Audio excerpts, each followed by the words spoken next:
এই জন্য শেষ কথায় চলে আসছি আমি। আসেন, কয়দিন চলবেন? ইচ্ছা মতো।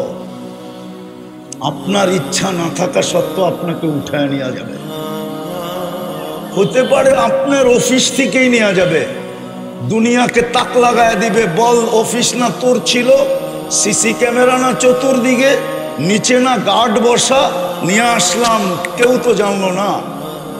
আপনার বন্ধ বেডরুমের থেকে উঠায় নেওয়া যাবে, আর ফেরেশতা বলবে নিয়ে গেলাম বেডরুমের থেকে, কই কেউ তো কিছু বললো না। আপনার রাজত্বের থেকে আপনাকে উঠায় নিয়ে নিবে। আল্লাহ পুরা দেশকে তাক লাগায় দিবে, নিয়ে আসলাম তো রাজত্বের ভিতর থেকে, কই কেউ তো বাধা দিল না। নিয়ে যাবে, চলে যাব। প্রস্তুতি নিয়ে গেলে কিছু পাবো। ওই প্রস্তুতির কথাই বলতেছিলাম, কিন্তু এলোমেলো হয়ে গেছে। শুধু একটাই বলি, এই মসজিদটা এই জন্যই দিছিলেন, নিজের ঘরটা নামায় দিছিলেন, ঘরটা নিজের ঘর। হ্যাঁ, আমাদের দেশে তো দেখি একটু পয়সাওয়ালা হলেই উন্নত জায়গায় চলে যায়, গুলশান, বনানী। ওনারে যদি জিজ্ঞাসা করি আপনি তো গাজীপুরে ছিলেন, এইখানে কেন আসলেন? ছেলেকে মানুষ করতে হবে, তো তাহলে গাজীপুরের সব মনে হয় অমানুষ, ওনারটাই মানুষ হবে আর একটাও মানুষ হবে না, এরকমই তো বলে। হ্যাঁ, আল্লাহ আপনার গ্রামে মসজিদ দিল কি করে, ঘর দিল কি করে? আল্লাহ মনে হয় আমাদের চেয়ে ছোট লেভেলের, ঠিক না? হ্যাঁ, আল্লাহ তো নিজের ঘর দিয়ে দিল আপনার মহল্লায়, আপনার বাড়ির আঙ্গিনায় নিজের ঘর। কার ঘর? হ্যাঁ, আমাদের তো একটু পয়সাওয়ালা হইলেই বেগম পাড়া, ঠিক না? একটু পয়সাওয়ালা হইলেই গুলশান, বনানী, বাড়িদারা, বসুন্ধরা, উচ্চ উচ্চ জায়গায় যায়। যদি জিজ্ঞাসা করি দেশের বাড়িটা তালা দেওয়া, এখানে আসলেন কেন? ছেলে পেলের পড়ালেখা আছে তো, মানুষ হইতে হবে তো। উনি ডাইরেক্ট বুঝায় না, ইনডাইরেক্ট বুঝায়, দেশের সবগুলা অমানুষ, আমারটাই মানুষ হবে। মাশাআল্লাহ, এরকম মানুষ হয়, বৃদ্ধ হইতে দেরি, বৃদ্ধাশ্রমে নিয়ে রেখা আসতে দেরি করে না। আর দেখেন ওই গাজীপুরের রিক্সাওয়ালাই বাপরে পিঠের উপরে লয়া করতেছে। কেউ যদি জিজ্ঞাসা করে বৃদ্ধাশ্রমে রেখা, দরকার হইলে বেটা কিডনি বেচমু, তারপরও বাপ কই ফেলামু, দরকার হইলে রক্ত বেচমু, তারপরও বাপ কই ফেলামু। যে বলছে আমারটারে মানুষ বানানোর জন্য গুলশানে আসছি, নিউ ইয়র্কে আসছি, যা দেখেন আর এই বৃদ্ধাবর্ষে বৃদ্ধাশ্রমে রেখা চলে আসছে। বৎসরে খালি 2টা কেক নিয়ে আসে, একটা ফাদার ডে, একটা মাদার ডে, বাস। বৎসরে 2টা কেক মুখে মাইরা দিয়ে চলে যায়। চিনি আমরা বহুত, খুললে তো আর খোলা যাবে না, আমরা চিনি বহুত, বহুত কাহিনী জানি। যে শেষ জীবনটা ছেলের গ্রেজের ভিতরে জান দিতে হয়েছে, গাড়ি রাখার গ্রেজে। বাংলাদেশে নাম বললে চিনবেন আপনারা, নাম বলবো না। ছেলের গ্রেজের ভিতরে থাইকা ওইখানে মারা গেছে। নাম বললে এরকম নাই যে কেউ না চিনবে।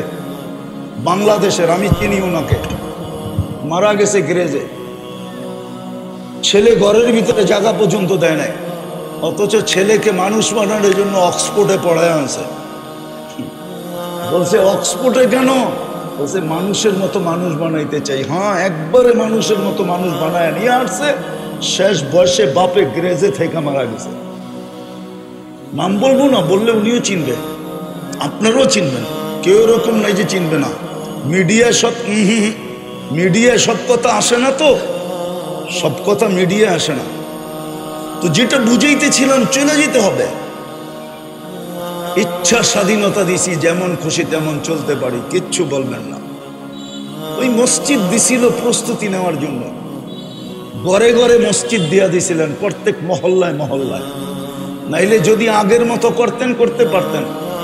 প্রত্যেক মহল্লায় মসজিদ দিছে, যে 2 কদম দিয়েই যেন জীবন গড়া যায়। আল্লাহর ঘর দিছেন, আল্লাহর ঘর। 90% খালি পড়ে আছে, 90% মুসলমান নামাজ পড়ে না। দুরবস্থা হবে না তো হবে না কেন? 60টা মুসলিম দেশ, নেতারা ভাবনীতি, মুসলিম দেশের নেতারা মুসলিম দেশেই ভাব নিতে পারে। নাইলে 2টা জাতিসংঘের সম্মেলন গেছে গত অক্টোবর, এই অক্টোবরে 60 দেশের মুসলিম দেশের কর্ণধাররা ছিল। ছোট একটা ইসরায়েল 60 লক্ষ লোক, আর মুসলমান দুনিয়াতে 200 কোটি। 4টা মুসলিম দেশ যার টাকা দুনিয়ার সবচেয়ে বড় টাকা, কুয়েত, বাহরাইন, ওমান, ব্রুনাই। কুয়েতের 1 টাকা দিলে $5 পাওয়া যায়, ওমানের 1 টাকা দিলে $3.5 পাওয়া যায়, ব্রুনাইয়ের 1 টাকা দিলে 1 বান্ডেল ডলার পাওয়া যায়। কিন্তু ইসরায়েলের বিরুদ্ধে 2 অক্ষরের একটা নিন্দা প্রস্তাব 60 দেশের কর্ণধাররা পাশ করে আনতে পারে নাই। আপনারা কি এটা দুরবস্থা বলবেন না? না বলবেন না? না মানে চুপসে গেলেন কেন? 200 কোটি মুসলমান একটা 2 অক্ষরের নিন্দা প্রস্তাব পাশ করে আনতে পারে না। 2টা সেমিনার গত অক্টোবর, এই অক্টোবর পারে নাই, প্রস্তাব তুলতেই পারে নাই, পাশ করাবে কোত্থেকে? অথচ 60টা মুসলিম দেশ। এই অবস্থা হবে না কেন আপনার? ফিলিস্তিন আমি 14 বছর আগে 2 চোখে দেখছি। ফিলিস্তিন আধ্যাত্মিক ভাবে বলতেছি, আধ্যাত্মিক ভাবে আমার যোগ বিয়োগ মিলে না। যেখানে ইব্রাহিম আলাইহিস সালাম ঘুমাইতেছে, মুসা আলাইহিস সালাম ঘুমাইতেছে, 70 জন নবীর কবর চিহ্নিত ফিলিস্তিনে, 45,000 সাহাবাদের কবর ফিলিস্তিনে। মুসলমানের প্রথম কেবলা।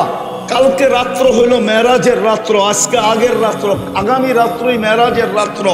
মেরাজের রাত্রে 1.25 লক্ষ নবীদের সম্মেলন ছিল বাইতুল মুকাদ্দাসে সশরীরে। আমাদের নবীজি ইমামতি করছেন, বয়ান করছেন, তারপরে আরশের দিকে টেক আপ করছেন। ওটা মাটির সাথে মিশলো কি করে? আধ্যাত্মিক ভাবে আমাকে যুক্তি দিয়া বুঝান। মিশবে না তো মিশবে না কেন? কেন মিশবে না? 90% মানুষ নামাজ পড়ে না, মসজিদ খালি। আল্লাহ গড় দিল আর খালি পড়ে আছে। গড় দিল আপনার প্রস্তুতি নেওয়ার জন্য, নাইলে হাদিসে কেন আসবে যাকে বেশি মসজিদে দেখতে দেখো, মসজিদে আসতে যাইতে যাকে বেশি দেখো ওর উপরে স্টিকার লাগায় দাও ইমানদার। কি হাদিস বলতেছি না ভুল বলতেছি? যাকে মাগরিব এশা ফজরে আসতে দেখো স্টিকার লাগায় দাও বিন্নুরিত তাম্মি ইয়াউমাল কিয়ামা। কিয়ামতের দিন উঠছে বেশি নূরওয়ালা আলোওয়ালা কেউ হবে না। আরেকটা বললে তো হুজুররা মানবই না। যে মসজিদ আবাদ, মসজিদের সাথে যার যত বেশি ঘনিষ্ঠ হবে পুলসেরাত সে মসজিদে বৈশা পার হবে। মসজিদে বৈশা কিয়ামতের আগে আল্লাহ মসজিদ উঠায়া নিয়ে যাবে। বলুক কোন কিতাবে আসেনি কিয়ামত মসজিদ ধ্বংস হবে? বলুক, কোরআন আর মসজিদ আল্লাহ উঠায় নিয়ে যাবে। আল্লাহর ঘর, কিন্তু মসজিদ খালি। আসেন, ইউটার্ন নেই, মরা যাব, কেউ সঙ্গ দিবে না। এটাই কবির কথাই সত্য হবে, কোরআনের কথাই সত্য। শুধু রাইখা চলে আসবে, তারপরে আর খবর নিবে না। নিলে তো ডেলি কম্বল গায়ে নিতে দেরি, ভিতরে ছ্যাট করে উঠতে দেরি হতো না, দিলের ভিতরে জায়গা উঠতো। হায় আব্বা কবরে, আমি তো কম্বলের নিচে। তখনই মুখ দিয়া দোয়া বাইরিত, রব্বির হামহুমা কামা রব্বায়ানি সগীরা। আয় আল্লাহ, আমাকে তো তুই দুনিয়ার কম্বল উড়াইয়া দিছস, বাপটাকে একটু তুই রহমতের কম্বলটা উড়াইয়া দিস। একজনও তো নাই ঘুমানোর সময় বাপের জন্য দোয়া করে। বলেন রাগ হয়ে গেলেন? আসেন তওবা করে ফিরি। আজকে সূর্য বলতে বলতে ডুবছে, লান আউদ ফি হায়াতিকা আবাদা।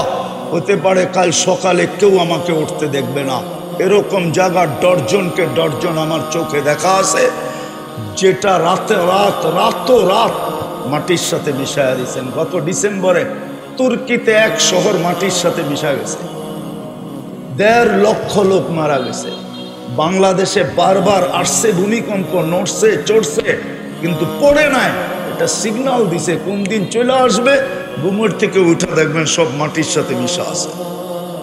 কেননা মসজিদ তো চিৎকার দিতেছে আল্লাহ মুসল্লি কই, কোরআন ঘরে চিৎকার দিতেছে আল্লাহ চিৎকার দিতেছে, বৎসরের পর বৎসর পড়ে আসি, সারা বৎসরে একবার উঠায় আমাকে চুমা দেয় না, এরা চুমা দেয় না। বলেন কে আছেন ডেলি কোরআন শরীফ পড়েন বা চুমা দেন? 2-4-5 জন বলবে। এইখানে এরকমও লোক আছে দাড়ি পাইকা গেছে আজ পর্যন্ত চুমা দিয়া দেখে নাই কোরআনকে। আল্লাহর কালাম এটা। নিজেকে বেশি আপডেট মনে করেন না যে আমি বড় আপডেট। আপডেট আপনাকে আল্লাহ বানাইছে, আল্লাহ, নাইলে এক ফোঁটা দুর্গন্ধময় পানি ছিলাম। এই জন্যই তো আল্লাহ বলে আমা কুনতা মা আম্মা হিনা, তুই কি নিকৃষ্ট পানির ফোঁটা ছিলি না? ফামান জাআলাকা দামা, তোকে রক্তে রূপান্তরিত কে করলো? ওমান জাআলাকা মুযগা, তোকে রক্তপিণ্ডতে রূপান্তরিত কে করলো? ওমান জাআলাকা ইযামা, তো কঙ্কালটা কে তৈরি করলো? ওমান কাসা আলাইহি লাহমা, গোশত আর চামড়ার আবরণ এর উপরে নিখুঁতভাবে কে চড়াইলো? বল আমা কুনতা সগীরা ফামান কাব্বারাক, তুই ছোট ছিলি না, বড় কে করলো? আমা কুনতা যায়ীফা, তুই কি দুর্বল ছিলি না? ফামান কাওয়াকা, বল তোকে সুঠামত্ব কে দিল? আমা কুনতা জাহিলা, তুই অজ্ঞ ছিলি না? ফামান আল্লামাক, বল না তোর ভিতরে মেধা কে দিল? আমা কুনতা মিসকিনা, মার পেটের থেকে নিশ্চয় কি আসিস নাই? ফামান আগনাকা, তোকে স্বয়ং সম্পূর্ণ কে করলো? ফাইলা আইন, সব পাওয়ার পরে কোন দিকে চললি? কোন দিকে চললি? আইনাল মাফার, কোন দিকে ভাবতেছিস? ইল্লা বিসুলতান, আমার রাজত্বের বাহিরে, আমার রাজত্বের বাহিরে। আনা মাআকুম আইনা মা কুনতুম, যেখানে যাবি আমি তোর সঙ্গে আছি, শুধু সময়ের অপেক্ষা করতেছি। পা দিতে দেরি, থাবা মারতে দেরি করব না। আখাযনাহু বাগতাতান, কোরআন থেকে দিতেছি। আল্লাহ বলে ছো মাইরা উঠায় নিব তোকে। হ্যাঁ, ইগলের কত জোরে ছো মারে, ইগলের ছো মারার গতি থাকে ঘন্টায় 300 কিলোমিটার। ইগল যখন মাছের উপরে মুরগির উপরে ছো মারে না, তখন ও যখন আসতে থাকে ওর গতি থাকে ঘন্টায় 300 কিলোমিটার। আল্লাহ বলে এর চেয়েও 100 গুণ গতি দিয়ে আমরা ছো মাইরা উঠায় নিব। আখাযনাহু বাগতাতান। চলেন আজকে তওবা করি, মসজিদের লগে সম্পর্ক জুড়ি। পারবেন? আল্লাহ আমাদেরকে আমল করার তৌফিক দান করেন। ওমা আলাইনা ইল্লাল বালাগ। আউযু বিল্লাহি মিনাশ শাইতানির রাজিম, বিসমিল্লাহির রহমানির রহিম। ওনাকে খুশি করার জন্য কোনো কথা বলার মানসিকতার লোক আমি না। আমরা যেহেতু একটা পর্যায়ে অবস্থান করি, সঙ্গত কারণে বহু জায়গায় আমাদের প্রধান অতিথি করে, কিন্তু এই ওয়াজ মাহফিলের যে বৈশিষ্ট্য, চারিত্রিক, এইখানকার যে কর্মকাণ্ড, যে উদ্দেশ্যে এটা করা হয়, সেই ব্যাপার আমরা একেবারে অজ্ঞ। তাও সামাজিকতার, আনুষ্ঠানিকতার খাতিরে আমাদের আসতে হয়। আমি এই বছর ওয়াজের সংখ্যা অনেক বেশি, এটা আপনারা জানেন। অনেক জায়গায় গিয়েছি। আবারও বলছি, আমি খুশি করার জন্য নয়। আমি অনেক জায়গায় ওয়াজ শুনেছি। আজকের ওয়াজটা আমি যতগুলো ওয়াজ শুনেছি এবং যে প্রধান অতিথি হিসেবে অন্তত 20-30টা ওয়াজে গিয়েছি, আমি একের মন থেকে বলছি যে আজকের ওয়াজটার মতো এত উত্তম ওয়াজ আমি আর কোনো জায়গায় শুনি নাই। একেবারে উত্তম, এবং এটা পবিত্র মনে বলতেছি, অজু অবস্থায় বলতেছি। ওনার কাছ থেকে যতটুকু শুনলাম, আমি বহুত ওয়াজ শুনেছি, চিৎকার পাৎকার, হই হুল্লোড়, মানে একেবারে কেরাতের টান, এরপর গল্প গুজব, অনেক কিছু আমি শুনেছি। কিন্তু আজকের এই বৎসরের মধ্যে সর্বশ্রেষ্ঠ বয়ান আমি যতটুকু শুনলাম, আমার জীবনে এই বৎসরে সবচেয়ে ভালো ওয়াজ আমি ওনার কাছ থেকে শুনলাম। এটা ওনাকে আবারও বলছি, আমি তৃতীয়বারের মতো যে খুশি করার জন্য আমি কোনো কথা বলি না এই জায়গায় বসে। কারণ সামাজিক, রাজনৈতিক, সমসাময়িক প্রেক্ষাপট, কোরআন এবং হাদিসের আলোকে বাস্তব ধর্মী আলোচনা খুব কম শুনি। যেহেতু অনেক ওয়াজে যাই, শুনি, বসি, কিন্তু আজকে উনি প্রথম বলছিলেন যে আপনি কথা বলেন। আমি হয়তো কথা বললে আমি চলে যেতাম ওনার কাছ থেকে বিদায় নিয়ে, কিন্তু আমি বারবার বললাম যে আপনি বলেন, কারণ আমার একটা ধারণা ছিল যে ওনার 2-4টা কথা আমি শুনবো। আমি মানুষের কাছ থেকে যা শুনেছি সেটা তো আমি মানুষের মুখে মুখে শুনেছি, কিন্তু ওনার কাছ থেকে ওয়াজ আমি শুনিনি। তো আমি ওনাকে মাইকটা কয়েকবার দিয়েছি, এখানে আপনারা দেখেছেন। আমি দেওয়াটা আমার সার্থক হয়েছে। আমি মনে করি শুধু এইখানে না, যারাই ওয়াজ যেখানে করবেন এই জাতীয় আলোচনা করলে মানুষ কিছুটা বোধগম্য হবে, হুশ হবে এবং আমল করার জন্য মানুষের মনের একাগ্রতা বাড়বে। ওয়াজের বৈশিষ্ট্য অনেক, আর ওনাদের মতো আলেমদের সামনে রেখে সময় নষ্ট করা, কথা বলা, এটা আসলে আদবেরও খেলাপ হয় এবং অনভিজ্ঞতার বহিঃপ্রকাশ হয়। এই ওয়াজটা শুরু হয় এই ভারতীয় সাবকন্টিনেন্টে 1906 সালে এবং হজরত আলী তসনা নামে একজন হাক্কানি আলেম ছিলেন, উনিকে বলা হয় প্রবর্তক। প্রথম এই মজলিসে জলসা আকারে যে ওয়াজ করা হয় এটা আসাম এবং সিলেটে প্রথম শুরু হয়। এর বিস্তৃতি ঘটতে ঘটতে এখানে আসে। আজকে মেঘডুবিতে যে ওয়াজের মধ্যে যারা কথা বলেছেন সবার কথা শোনার সৌভাগ্য হয় নাই। উনি কয়েকটি দিক নির্দেশনামূলক কথা বলেছেন, যেটার থেকে রাজনীতিবিদ হোক, ব্যবসায়ী হোক, আর যাই হোক, যে পেশায় আসি না কেন আমরা